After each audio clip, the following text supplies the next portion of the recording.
semua nabi, rasul yang pernah bertugas di bumi itu semuanya ditugaskan oleh Allah sebagai pendidik.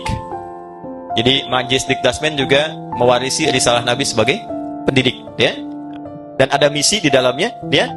Hasil pendidikan inilah yang melahirkan kedamaian, ketentraman, kemajuan, disertai kepatuhan dan ketaatan pada Sang Pencipta Allah Subhanahu wa taala. Seluruh sifat ini dirangkai dalam satu kata, yaitu Islam.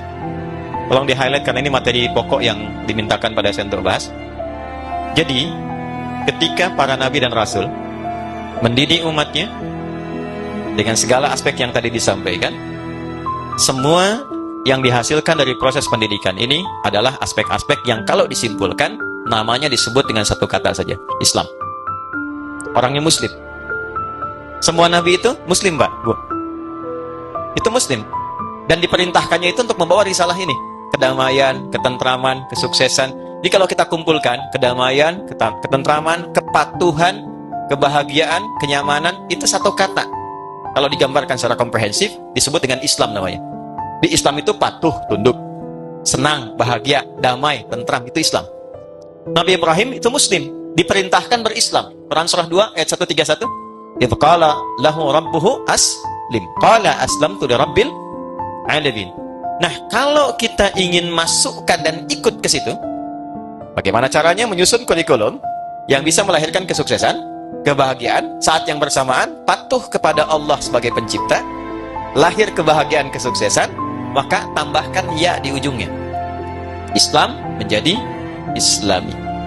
Saya ulangi, Islam menjadi Islami. Kalau kita bawa value-nya di bidang pendidikan, tinggal ditambahkan pendidikan di depannya, masukkan kata Islaminya, maka muncullah di situ pendidikan Islami. Jadi artinya pendidikan Islami itu bukan hanya goalnya mewujudkan manusia-manusia unggul. Kalau unggul itu cukup belajar selesai, unggul. Tapi di aspek apa keunggulan itu diharapkan? Unggul yang tidak tunduk pada Tuhan, pada Allah, itu belum masuk pada kategori ini. Unggul yang tidak membawa kedamaian dan ketentraman, itu tidak masuk pada aspek ini. Maka ketika Anda menghadirkan rumusan kurikulum pendidikan Islami yang ada nilai Islam di dalamnya, maka misi kita di situ kurang lebih ada dua.